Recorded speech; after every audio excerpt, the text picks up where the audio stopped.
Hi everyone, this is Dr. Prodh Patel and it's been a long time since I uploaded a subject video.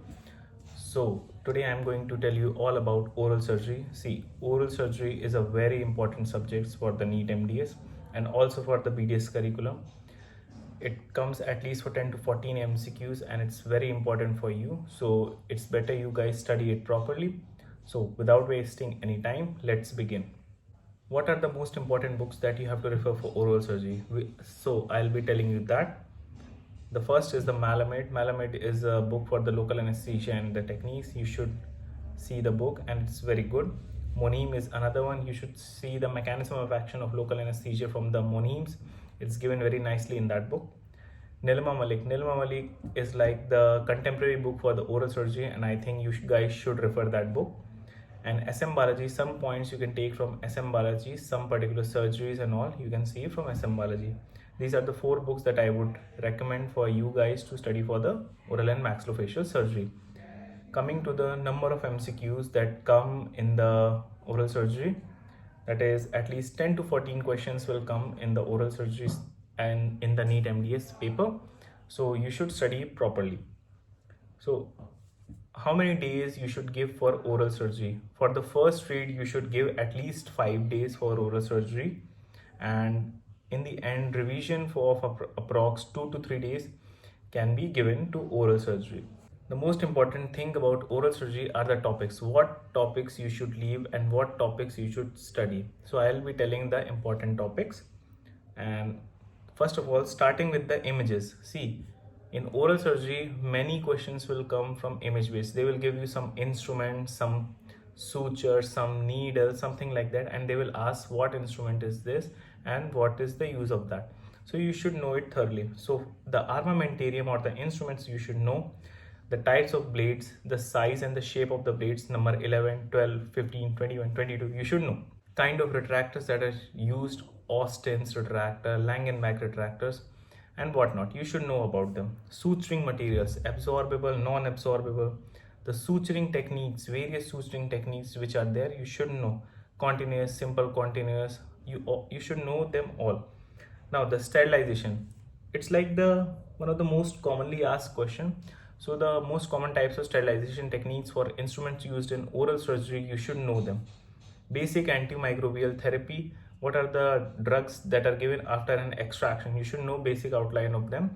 If you have done internship, you have been an intern in the oral surgery department, you would definitely know this. Now coming on to first most important topic, that is local anesthesia. You should learn local anesthesia by heart because at least 2 questions comes from local anesthesia. You should know the theories of local anesthesia: acetylcholine, calcium displacement, surface charge, membrane expansion, and specific receptor theory. You should know them by heart.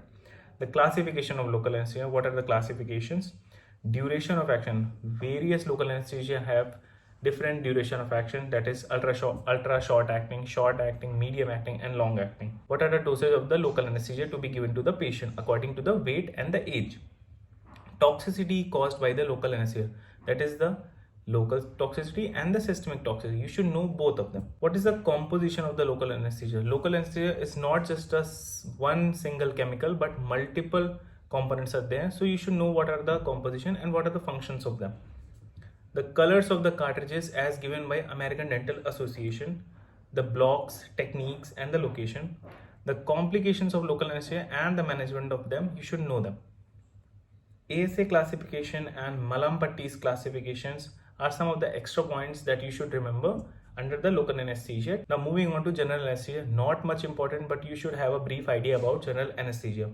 The types of laryngoscope used for the adult and the children, there are diagrams for them and the names for them. You should know where is the straight one used, where is the curved one used. The stages of the general anesthesia, what are the various stages of general anesthesia that you should know.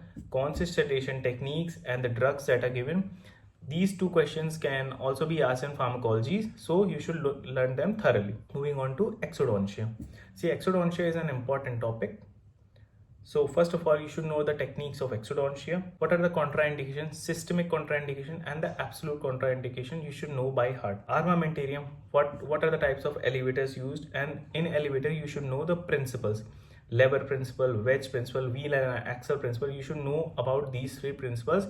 and what elevator come under these. Chair position and the operator position you should know for exodontia. What are the post-extraction care instructions to be given to the patient and the type of intraoral incision to be given. Moving on to impactions. See, impactions is an important topic.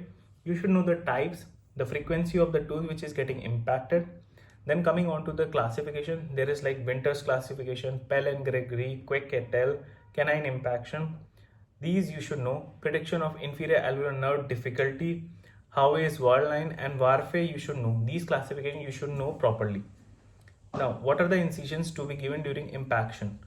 Incisions like wards, modified wards. In maxillary canine, trapezoidal, semilunar, you should know what are these incisions. What is the burr technique? What is the chisel and mallet technique? Tooth sectioning and the lingual split technique by William Kelsey Fry. You should know all these. What are these techniques? Moving on to the TMJ. For TMJ, you should know anatomy. See, TMJ is an important topic, so you can also study TMJ in the anatomy section. So you should know the anatomy of TMJ because sometimes anatomy will also ask TMJ related questions. Then you should know what are the disorders of the TMJ. Akinbami's classification you should know. Reduction of the dislocation, how to do reduction. Daughtry's procedure, eminectomy you should know. What are the surgical approaches to the condyle? What are the incisions? See, incisions are important everywhere. What are the pre-auricular incisions like the Blair, Dingman, Thoma, Popovich, Alkaid, Bramley? You should know all these incisions and where they are given. Coming on to the ankylosis, we should know the classification of ankylosis given by Sahani, that is Sahani's grading. What is the etiology? What are the surgical techniques for the treatment of ankylosis? That is the condylectomy, gap arthroplasty, Kaban's protocol. Kaban's protocol you should know properly. And the complication, that is the Frey syndrome of a ankylosis surgery you should know. MPDS you should know the etiology, the trigger points and the signs and symptoms. Coming on to the orthognathic surgery. See, orthognathic surgery is kind of important. You should know the names and the features of the orthognathic surgery and where they are done. For example, the BSSO, IVRO, that is bilateral sagittal split osteotomy, and IVRO you should know. How many mm of advancement or setback they are giving, that you should know. DO, that is distraction osteogenesis. What are the phases of distraction osteogenesis? Latency, distraction and consolidation you should know. And what are the devices that are given in distraction osteogenesis? Osteotomies, genioplasties, Leaford 1, 2 and 3 osteotomies that are done in orthognathic surgery you should know. Then coming on to trauma. See, oral surgery is incomplete without trauma. So you should know properly about what are the types of trauma appearing in the face and head and neck region. Like abrasion, laceration, contusion, incision, crushed wounds, gunshot injury or high velocity missile injuries. You should know. Then comes the Glasgow Coma Scale. That is very important. It is used to assess the clinical condition of a patient, that you should know properly.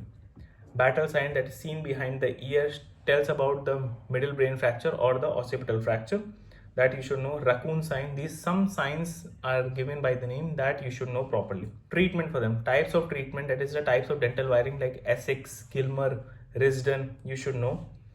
Then arch wire fixation, what arch wire fixation is done, that you should know. Bone wiring technique you should know. Antral packing like Caldwell Luke incision, bone plate system and mini plates you should know. Midfacial trauma is very important. Leaford lines, the 3 Leaford lines, Leaford 1, 2 and 3 you should know properly. From where they pass, what are the features and what are the signs and symptoms of them, that you should know. Zygomatic complex fracture, how it occurs, what are the signs and symptoms of it, and the most iconic feature, that is diplopia, you should know. It's monoocular or biocular, that you should know properly. So what are the treatments for them, that you should know. Conservative, open reduction, incision types, Gillies temporal approach or Keen's intraoral approach, you should know them by heart. And what are the instruments being used in them. Moving on to the mandibular fracture. See, whenever any injury occurs to the face or a RTA occurs, a road traffic accident occurs, mandible is fractured most of the times. So you should know mandibular fractures properly. What are the areas of weakness of the mandible? What are the stress lines? What are the classification of the fractures? Dingman's and Natwick's, Roy's and Killy's, AO classification, treatment, and yeah, when we are talking about the classification, you should also know about the treatment of the mandibular fracture. What are the surgical approach? Mini plate osteosynthesis, compression plates, non-compression plates, type of plates. In old age, elephant deformity occurs if the fracture is not healed properly. So you should know all about these things. Coming on to the condylar fracture. Condylar fracture is very important because in children it's treated by other process and in adults it's treated by other process. So what are the classifications of the condylar fracture? What are the diagnostic findings, treatments? You should know all about the condylar fracture. Pre-prosthetic surgery. Pre-prosthetic surgery is not much important, but you should know the name and under which heading the surgery lies. For example, there are like 3 headings: correction, extension and augmentation of the ridge. These are the pre-prosthetic surgery. Under correction there is like alveolectomy, alveoloplasty, interceptal alveoloplasty and OBB geysers.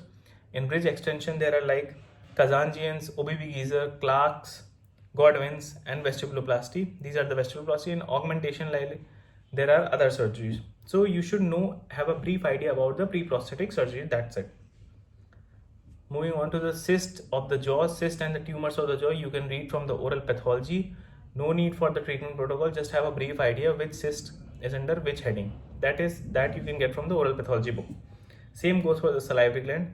Now coming on to the cleft lip and palate. See, cleft lip and palate is like one of the most important topics for dentistry because we are oral doctors. We see the oral cavity. So you should know what is the most commonest malformation occurring in the oral cavity, that is cleft lip and palate.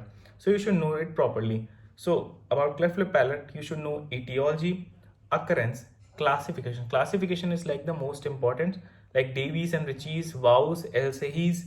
These are some of the classification. Kernan's modified Wiley. This you should know. Now, what are the protocol of management? There is a chart given in the book that gives the age of repair. In different age, there is different repair done for the cleft lip and palate. So you should know that. When is the soft lip repaired? When is the alveolus repaired? When is before canine, after canine eruption? That you should know properly. Surgeries. What are the incisions given and what are the shapes of the incisions? That you should know for cleft lip and palate properly. Coming on to the sinus. Maxillary sinus plays an important role in oral surgery. You should know the anatomy, etiology of the oroantral sinus or fistula formation and the diagnosis. How to diagnose this? See, what are the protocols for the treatment of the oroantral fistula or sinus?